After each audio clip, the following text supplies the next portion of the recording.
All right, guys, this podcast is not going to be about COVID-19. It's not going to be about how you should stay 6 feet apart from the homeowner. It's not about how you should wash your hands before you do an installation. This podcast is about how companies are leveraging technology today to close more deals during COVID-19 and also position themselves to honestly kill the competition after this whole thing passes. Yep. There's a whole market share out there, and what you're doing today and what you put in place today is just going to help you not only crush it today, but crush it tomorrow once this thing blows over. And I'm really excited for an interview we have at the end today. Kevin Fetterman, who was in charge of marketing over at Fedale Roofing and Siding. Amazing, just so many good insights, what they're using, technology tools, virtual appointment processes, things like that. So really good stuff today. So stick around.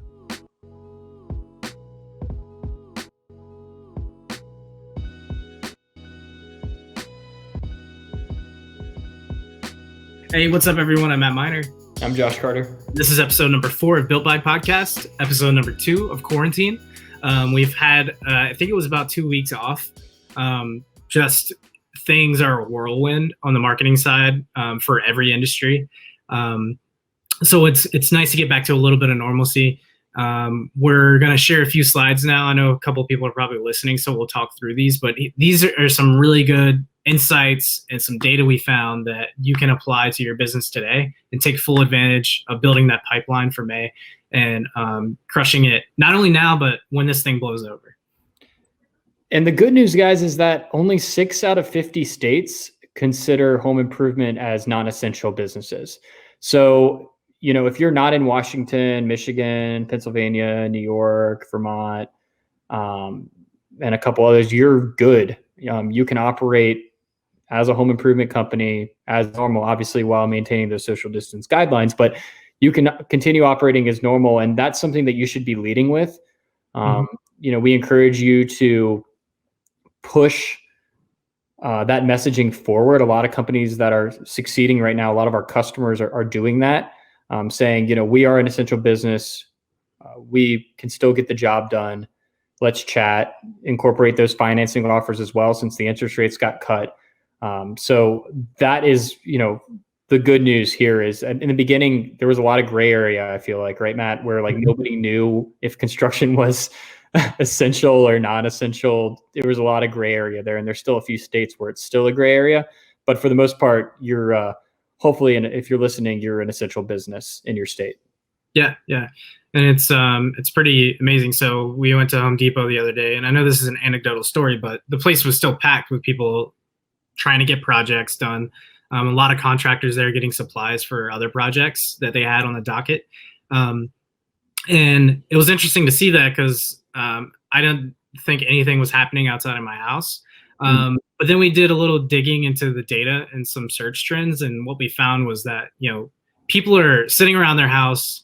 They have time to do these projects now, and people are interested. And over the last month, there was a huge uptick in people looking for information on home DIY, starting these projects.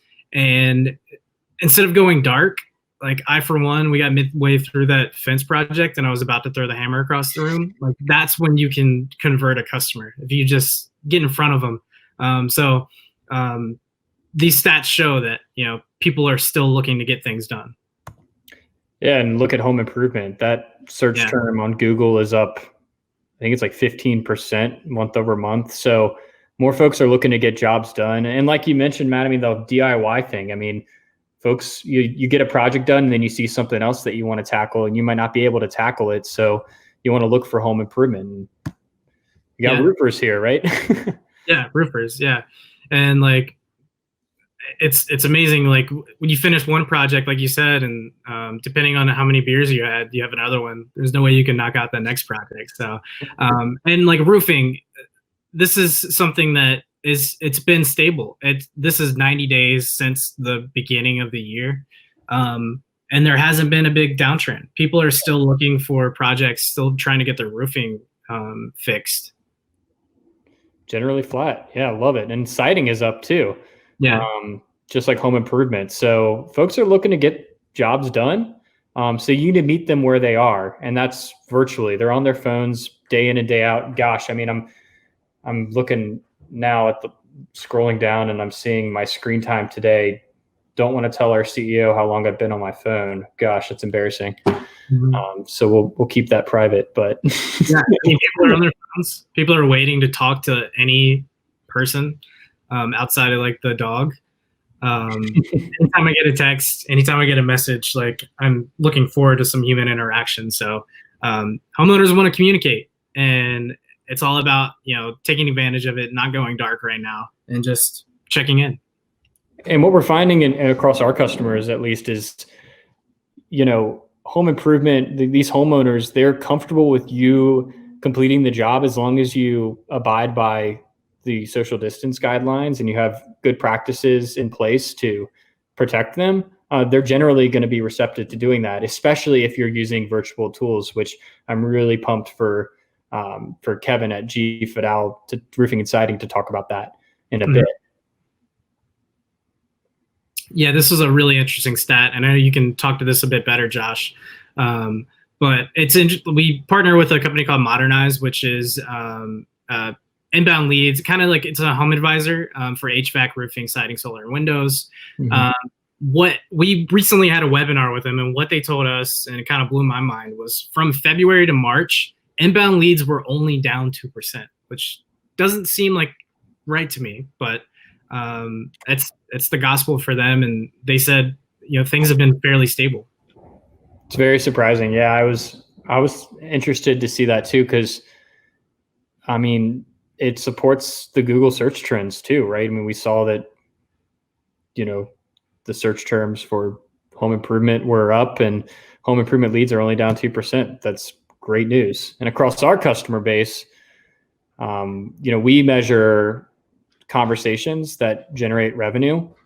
So we've got some interesting insights here. So engagement rate from February to March is up 9% with folks that are using Hatch as their communication platform for text, email, and call. So homeowners are more likely to respond, which supports exactly what I was talking about earlier, how I'm being on my phone and you're wanting to talk to somebody all the time because you're going crazy sitting at home. So it makes total sense. Yeah, and sales within the Hatch platform are up 33%, which is, I know we got the stat from our product team, and I think we pinged them right back, and we're like, your math is wrong. I didn't believe it. What's that? I said I didn't believe it at first. Yeah, 33% sales are up for a month when quarantine and shelter-in-place regulations went into effect for the first time since like 1918 Spanish flu. It's pretty incredible. But with that, the next stat kind of paints the complete picture here, which I think a lot of home improvement companies are applying promotions and discounts to their offerings. I know we have a couple customers that are, using messaging like, if you can set your appointment by mid-April, we can knock off X amount of dollars on the final price. Seeing some good results with that messaging. So we're seeing 5% decrease in average selling price from February to March. So that totally makes sense. And obviously, we're going to touch on virtual tools that Kevin's using at Fedale, but I want to quickly touch on a few here. Virtual appointments, run those on Whereby, Zoom. There's a bunch of tools out there. We like Whereby because you can actually join it from your browser. On your mobile browser. So your homeowner could be, somebody that's not very technologically savvy. They can actually join the meetings without having to download an app or anything. So that's why we like Whereby, and they can walk around the house and show you, what needs to be done here. Measurement. I mean, we're going to talk about that in a bit. I know Kevin's using Hover, and he'll talk to more of that in a bit, I'm sure. And then visualization, company cam, in big industry player to take pictures of jobs. There's a lot of really good estimating tools out there like Leap. They're a partner of ours. You can essentially get everything signed, executed, that whole quote and estimation process done electronically with Leap. And of course, a shameless plug for us at Hatch here, the communication platform for text, email, call, and all that automation, automating your conversations. So check out that at usehatchapp.com/digital-toolkit. And if you're listening to this right now and want to jump on the web to see the slides, you can go to usehatchapp.com/builtby. Now we're going to have Kevin joining us, and I'm really excited to have him on the show. So let's bring him in, and we'll talk about what he's doing at Fedale to push business forward during COVID-19 using technology.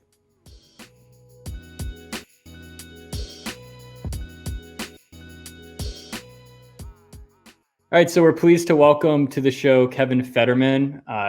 He works at Fedale Roofing and Siding. Welcome to the show, Kevin. Hey, thanks for having me on. Mm-hmm. Yeah, you bet. So real quick, what's your role at Fedale? And I'm really curious to hear about the transitions that you've had to make during this pandemic. I think everybody that's listening would be interested to hear that. Yeah, so my major role with the company is director of marketing. But as with most people at a small to mid-sized company, wear a lot of hats. So I'm involved in a lot of different areas of the business, a part of the management team. So it's certainly been interesting times as we're all experiencing. But we are viewing this as an opportunity to rise to the challenge and innovate. So I think we've done a good job of embracing the current situation, and as they say, necessity is the mother of invention. So we've been able to take some of the momentum that we were carrying into the year, as long as with our sort of embracing technology for the past few years anyway, and really trying to have technology work for us and support everything we're doing across the board. Very cool. With some of that technology and what we were talking earlier, what we saw was coming into the month, there was like almost no virtual appointments being set. And at the end of March, we were at 500 plus virtual appointments being set a week.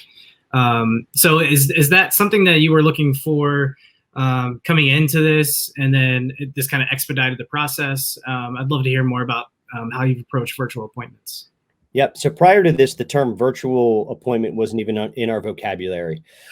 We sell on value, and therefore take a very a consultative approach to our sales appointments and working with our customers. And there's a lot of hand holding. There's a lot of demonstration of our expertise. So it was important prior to this in our sales team's eyes to have that face-to-face, in-person interaction. And that being said, we have been investing in and trying, vetting different technologies to help support that, as I mentioned. Mm-hmm. And so things like using drones, using satellite imagery to help with measurements, using 3D renderings to help visualize what that transformation of the home is going to look like. All of those things were in the works for us. So it was really packaging it all together, adding in, Zoom meetings or what have you, to be able to enable that face-to-face interaction with the customer, and package it up in a way that we now call them virtual appointments, right? So I think we had a good leg up in that we were already working on this technology, so it was easy for us to make the switch, and really it just became, by and large, a use of terminology and some processes and procedures. But as a company, it's something we've done as a whole, which is to put risk mitigation measures in place.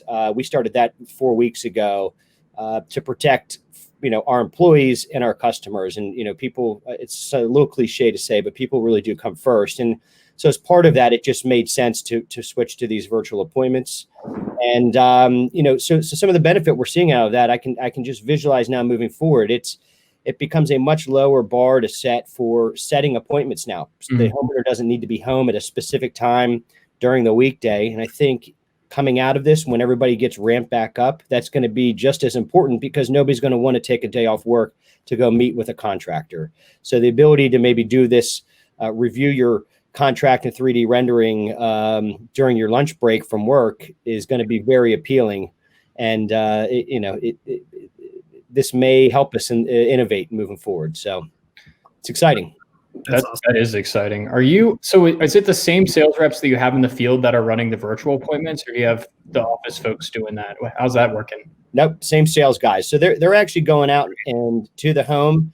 If need be, they're getting on the roof, but by and large, it's contact free from both the human to human interaction, but also we're not touching, especially frequently used surfaces like doors and doorknobs. Like I said, aside from getting on the roof, we're taking pictures using drones if we can, using picture imagery actually now through hover to do measurements. They can get it down to the inch for measurements. It's really amazing. So you can do roofing, siding, even window measurements and sort of scope out the project all without having to touch the home. That's awesome. Yep. So circling back on your question, it's our regular sales guys. Everybody has made the switch. So we don't have a dedicated team. It is the team. And it's just a new offering that we think we're going to have in our pocket moving forward. Yeah, that's awesome. And it's interesting you mentioned like a lot of home improvement companies, especially, they reliant on that customer to sales rep interaction. When it comes to virtual appointments and interacting with customers, have you put like talk tracks in place? Or do you have a very specific kind of strategy to approach that to really make that connection, even though you can't come within 6 feet of each other? Well, overall, we have some good guidelines for our guys and provide really good continuous ongoing training for everybody across the board in our company. And that holds true for sales training as well. So we are always looking at best practices, and we meet a couple times a month to just talk about what's working and what's not working. And that holds true for doing these appointments. And so sharing those best practices internally, some of those lessons learned, what's working, what's not working for us.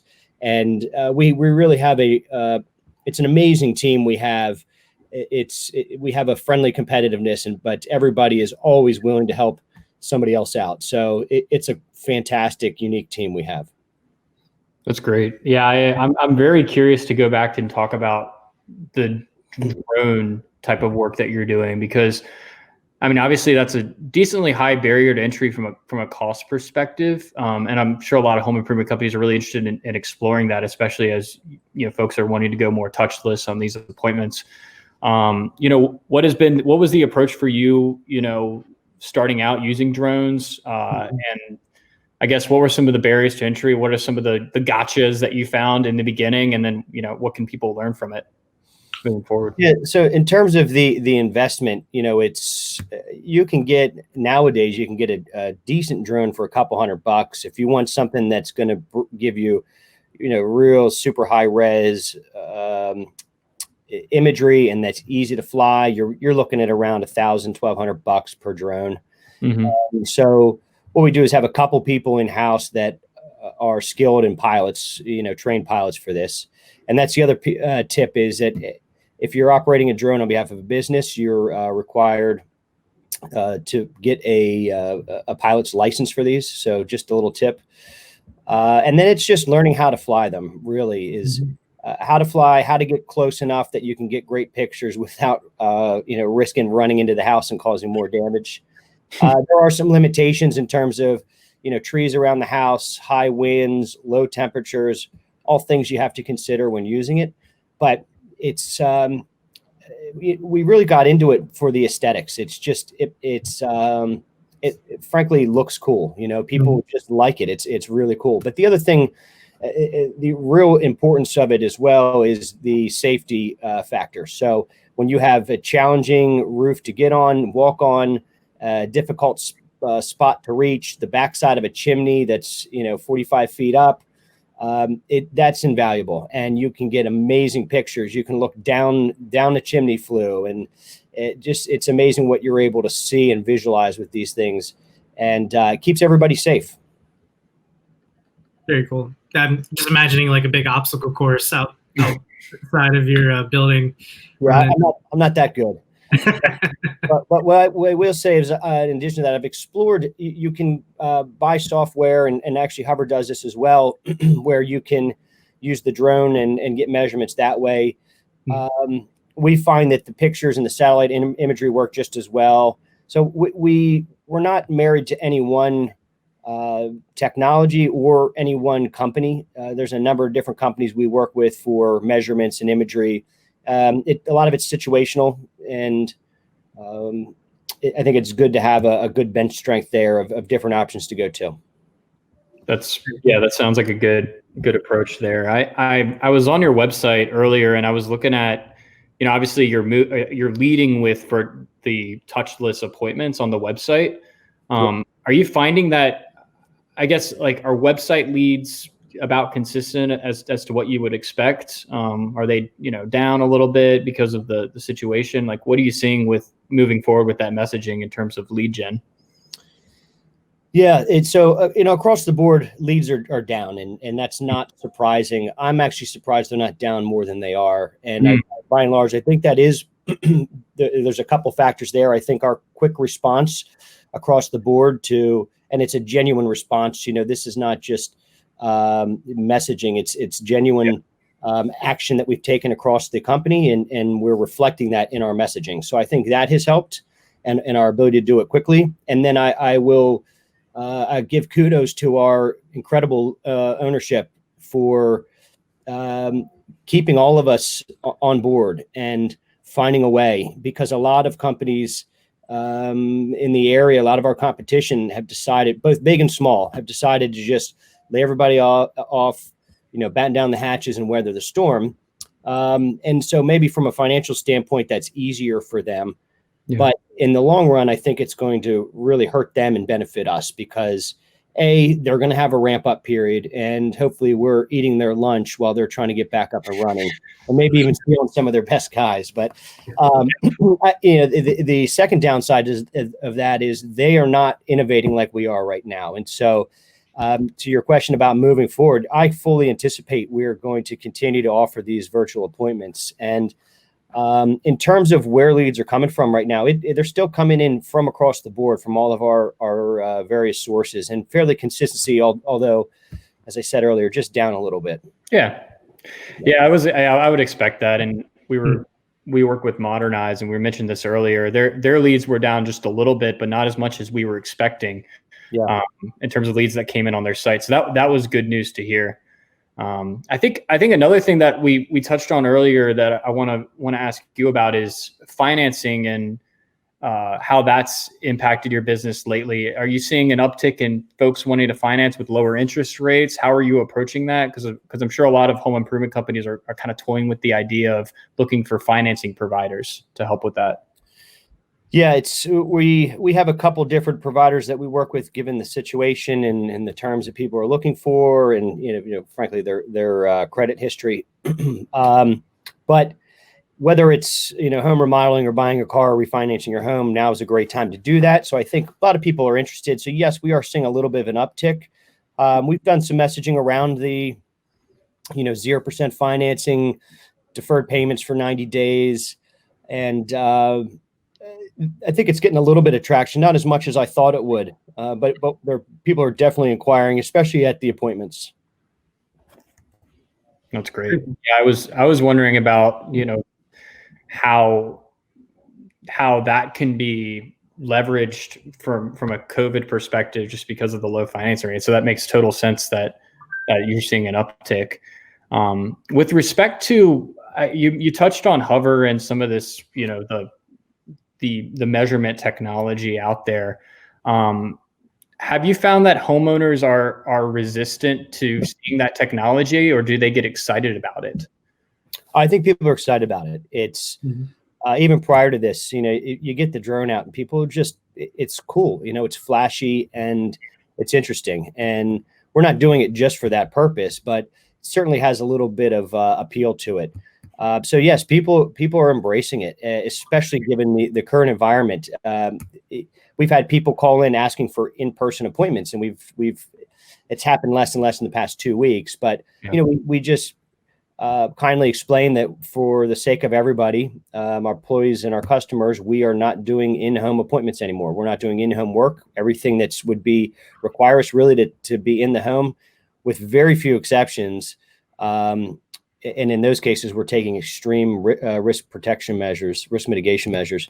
But yeah, we've had to turn people away from the live in-home appointments, and they're very understanding. So different environment, but I think that's, this is going to help us continue that. I think everybody's doing these, Zoom meetings now. So I think even on the just a friendly level, people having, happy hours on Fridays, or, we've been FaceTiming my daughter with her grandparents. And so everybody's learning how to do it. So it's going to make that barrier even lower now, for us, for people that are technically challenged. Now that's been a little bit, going all the way back to your question about, our sales team, the training has been varied because some people are tech savvy and other guys aren't. So it's been interesting, but I think it's forced a lot of us to figure it out.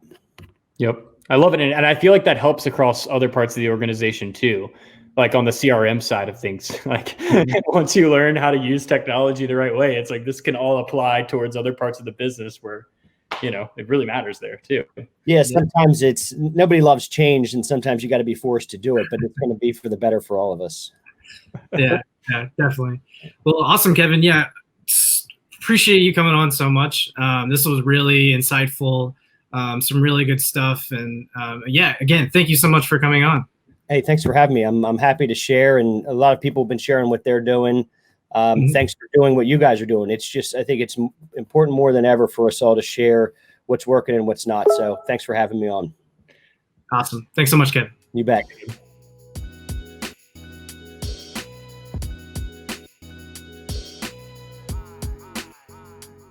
Awesome. So that was episode number 4 of Built by Podcast. Thank you so much to Kevin Fetterman for that amazing interview. Some really good insights. We hope you got some takeaways here that you can apply to your strategies. And we've said it all throughout this podcast, but really what you do today and what you put in place today is going to make you top dog when this blows over. So again, thanks so much for listening, and we'll see you in the next episode. Today's podcast has been built by Fedale Roofing and Siding. Yeah. Thanks all. We'll talk soon. See you next week. See ya.